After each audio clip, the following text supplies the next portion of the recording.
Di mo pa rin ba maisip kung anong uulamin ninyo mamaya or sa mga susunod na araw?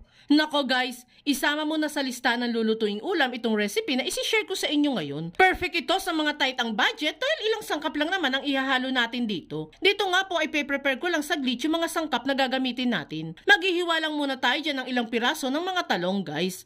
Kahit ano naman pong klaseng hiwa ang gawin ninyo dito is pwede naman po. Check na din po nating maigi kung may mga bulok-bulok na part dito sa talong guys, para hindi na po natin yan maisama pa dito sa lulutuin. Matapos nga natin yung mahiwa ay pwede na natin yung iset aside. Sunod naman na maghihiwa lang ako dyan ng ilang pirasong cloves ng bawang, isang pirasong sibuyas, 3 maliliit na kamatis, at 2 pirasong siling panigang.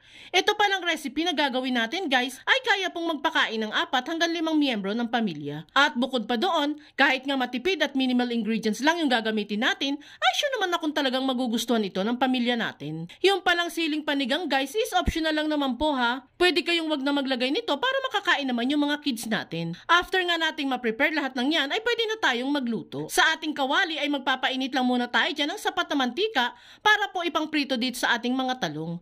Yes guys, priprituhin muna natin ang mga talong para malambot na ito kapag naihalo na natin sa dish natin mamaya. And isa pa, nakakadagdag flavor din po kasi yung pagkakaprito nito. Kaya I suggest na prituhin talaga po muna natin. Fry lang natin dyan lahat ng nahiwang talong hanggang sa mag-brown na ang both sides nito.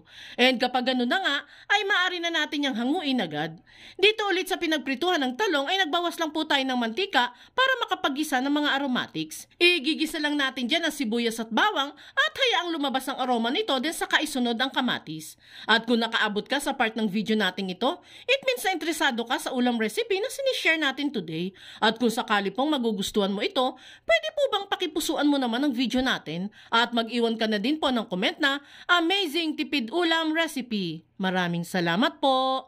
Matapos nga nating magisa-gisa ang mga aromatics, ay pwede na din nating ilagay dyan ang hiniwa nating siling panigang, which is optional lang naman kung maglalagay po kayo or hindi na.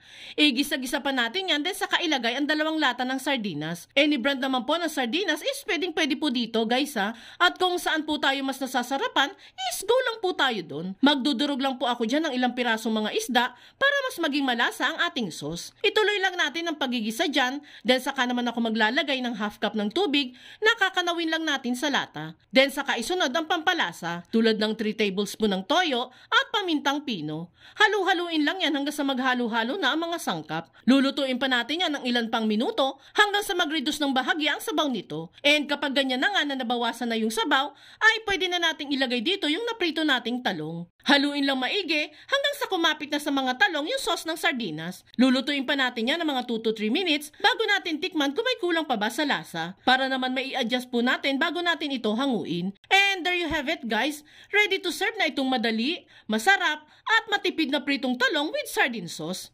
Kaya kung nagustuhan mo ang recipe natin today, i-share at itag mo na ang buong pamilya at barkada at subukan nyo na rin magluto nito.